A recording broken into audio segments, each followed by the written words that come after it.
everybody. For those who don't know me, I lead research facilitation for the Open Science Grid and also lead the facilitation services area for the Partnership to Advance Throughput Computing, which is our NSF award funding core OSG services and developments, as well as high throughput computing technologies in the HT Condor software suite. So I lead the team of facilitators who are running this training. Great, thanks, Lauren. Emily, do you want to unmute and say hello?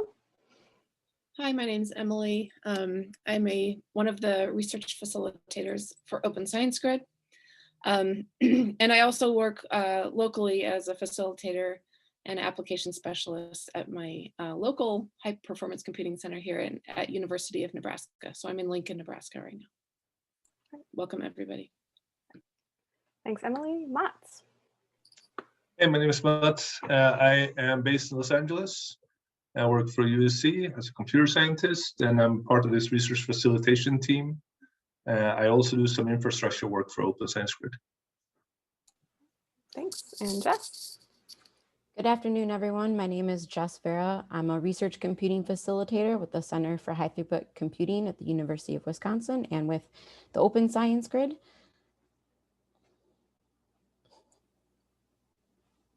All right, thanks, Jess.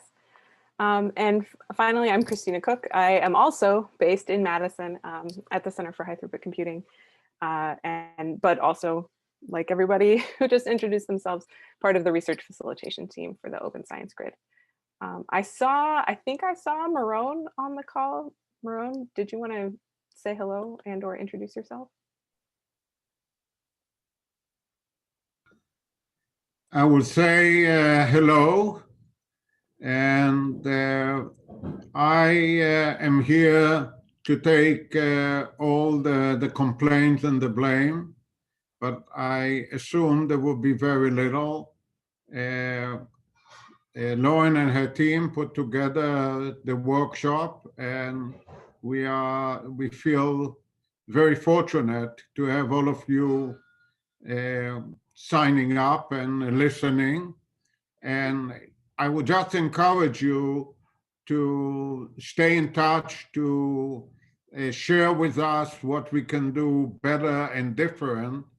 And the most important thing is use us, you and researchers on your campuses, sign up and start getting the jobs flowing into our distributed high throughput computing environment. Whether you do it locally, on your campus, or connect to what we call the Open Science Pool. So welcome and enjoy. Thanks, Marone. All right, with that, we will dive into our first presentation. So our format for today is we have several short presentations, hopefully with time for questions after each one, and then some time at the end for hands-on use of the Open Science Grid. And so the goals of these presentations broadly is to give an introduction to the Open Science Grid, how it works and its capabilities, be able to identify and break down research problems that are a good fit for a high throughput computing or distributed high throughput computing approach, and develop a personal or organizational strategy for facilitating researchers who can benefit from these resources. So with that, we're going to start with an introduction to the Open Science Grid. So I have here this beautiful map of the OSG, and it's a network of distributed computing capacity from universities and national labs with users and computers around the world. So it's this network of computing and data, and it's quite extensive. There's many sites, which are the little green dots here on the map, providing computing capacity, and many hundreds of users running thousands of jobs and providing billions of compute hours. So it's obviously quite a large resource all put together. And how it works is in some ways similar to a typical large-scale compute system where you log in to a head node or a submit node and submit jobs that then run on the shared computing resource. Except in our case, where jobs run is not a single like local campus cluster, but on potentially many different local resources that are OSG member sites. And so this is the primary place that work will run once it's been submitted to the Open Science Grid. And we'll talk a bit more about the left-hand part of this slide later, exactly what it means to get access to an access point that can submit jobs to the Open Science Grid.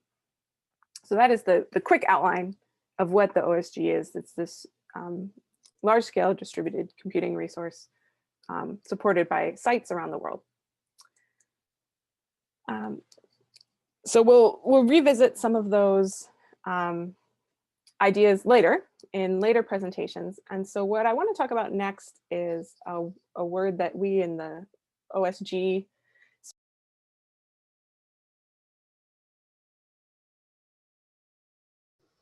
You just got muted. Yeah, I saw that. And why we care about high throughput computing will become relevant in a minute. So we're going to take a step back and think about solving computational problems. And say you have a big computational problem, which could take many forms. Maybe you have big data, lots of data. Maybe your problem has thousands of parameters or many grid points, and it's not going to fit on a single computer. So the solution is almost always to use more computers to solve your big problem, to somehow break it into pieces and use multiple computers to attack this sort of larger big picture problem. So we make the distinction between, there's different ways that you can do this. And so we make the distinction between high performance computing and high throughput computing, where high performance computing involves breaking a problem into pieces, where those pieces still need to communicate with each other to some extent. This requires parallel programming, typically with MPI, and specialized compute systems. So you're using multiple computers, but they all still have to be working together in some kind of synchronized way to make progress on the larger computing problem. This is different from high throughput computing, where you can break, where you've taken the big computing problem and broken it into multiple pieces that can run independently from each other, or at least mostly independently. Like you might summarize the results at the end, but the individual pieces can run more or less on their own. And this happens very naturally with a lot of problems where the thing that's making the problem big is like many files or parameters that all just need to be processed more or less independently. And you can run this type of problem on a compute system without a lot of specialized infrastructure and more commodity components.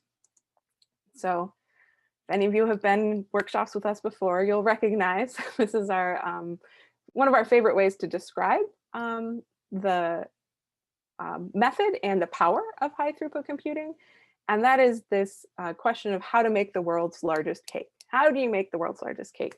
And if you stop and think about it, you're not going to build the world's largest oven to make the world's largest cake. It's going to have one-time use. It's not very practical. And it's probably going to be very expensive to build and maintain if this is the approach you want to take. Instead, it makes a lot more sense to make many, many, many small cakes and put them all together to make the world's largest cake. You can use just normal household ovens, less expensive, easier to maintain. Everything is done independently. And then the results, the many, many cakes, are brought together at the end to create, the final product. So this is how we think of high throughput computing. And it's this approach, it's strength is when you can break a problem into many independent pieces that can run concurrently on diverse resources. And our goal here is not to optimize the individual pieces or the individual chunks we're trying to run, but really to run as much as possible on as many resources as possible as we are tackling this particular big compute problem. And so we talk about this because the OSG is a great fit for these type of high throughput computing workloads because it has many diverse resources, and particularly high throughput workloads that can be distributed, that can be considered distributed and open. It's important that jobs be short, for some definition of short, so not weeks or even multiple days, or resumable because we're sometimes using resources where we're backfilling and interruptions are possible. Individual pieces or tasks, jobs, have a small to medium per job resource profile. Again, because we're using diverse resources, and so there's no guarantee that you can get a whole big node to yourself. Individual jobs need less than about 20 gigabytes of data. Again, the distributed nature of the OSG makes it more challenging to shuffle around data that has, grows and grows, is larger than about that cutoff. And the software and data for jobs needs to be open. It's not open in the sense of like necessarily completely open source or like a public data set, but just that if you want to run lots of jobs, you can't have a license that restricts you to running a few. And if your data is going to be running on these diverse resources, it needs to be okay for that to happen. So, and if you have any questions about these particular considerations, this is something we're happy to talk about further in a personalized consultation or maybe in some of the Q&A time, because it really is good to hear about your specific situation or particular workload and decide if it's a good fit.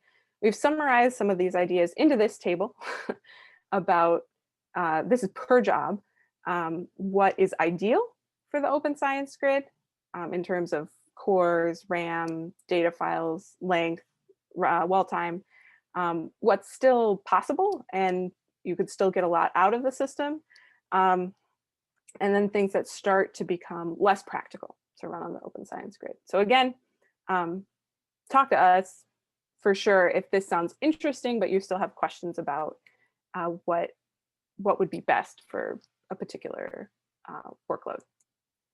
Okay. So that's a little bit of the philosophy or the mindset that we have behind approaching running work on the OSG. So now we want to bring those two together.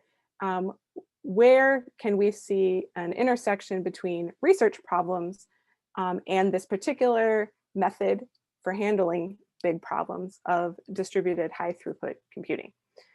There are a lot of you, so I don't want to make this too crazy. So what I'm going to ask is if people have the chat open, has anyone worked with already a research problem that's been a good fit for the Open Science Grid? Or are there things that you think of, you haven't talked to this group yet, but you want to be like, I think this would be a good fit? Before I display all my lovely examples, I'd love to hear what other people's experiences. So feel free to pop that in the chat. So we have computational genomics. Yep, because that usually involves running many, many genomic simulations. It's a great high throughput task. Image rendering, We have more genomics. Protein folding, yep, that's a classic high throughput, distributed high throughput problem. Yeah. Any other, let folks chime in. Yeah, I like Aaron's point there, generating data.